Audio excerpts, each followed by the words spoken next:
going on, guys? So today we're going to continue the Marvel Legends Build-A-Figure Molten Man wave, and we're going to be looking at Hydro Man. You get two accessories, and these are the pieces that are on his feet right there. So what I'll do is lift him up here, and you can kind of see how they fit. Turn them around. So the effects on the feet right here really help in balancing the figure because the arms do have some weight to them. So if you don't have the effects on the feet, then you can get them standing up, but it's going to be a little more difficult to do. So these are removable, so you can pull those off and set them to the side. You have ab crunch, so you can get them down about that far, back that far, double jointed knees. He does have ankle pivot. His head will look down that far,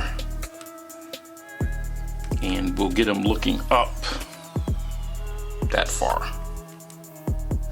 So no problems there. Side to side motion, of course. Little tilting of the head. I like the sculpting of the hair, how they have it parted down the middle and kind of flaring off to the side there.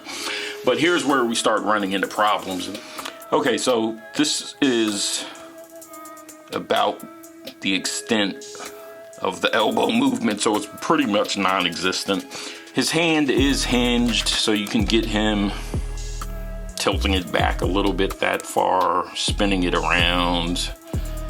And so there's a little bit of flexibility to be had there.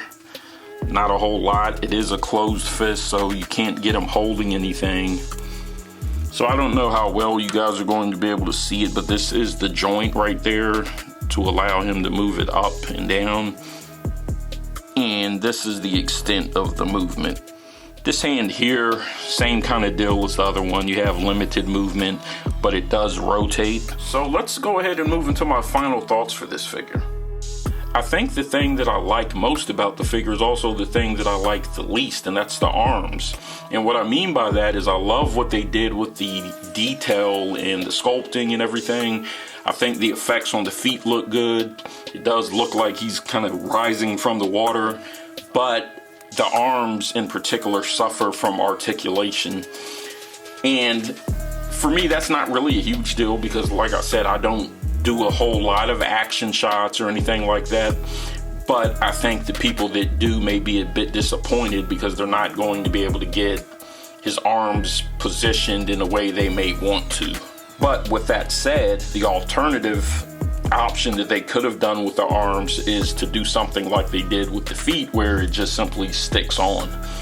However, that wouldn't really have been a good solution in my opinion, because you would have had his arms plugged in, and then you would have had it looking kind of clunky with his arms sticking into this, and it just wouldn't have worked out. So I think Hasbro was in a tough spot in terms of figuring out how to do the arms, and I think that they ultimately made the right call. It's just going to be a matter of you as the consumer if you're happy with the articulation or not.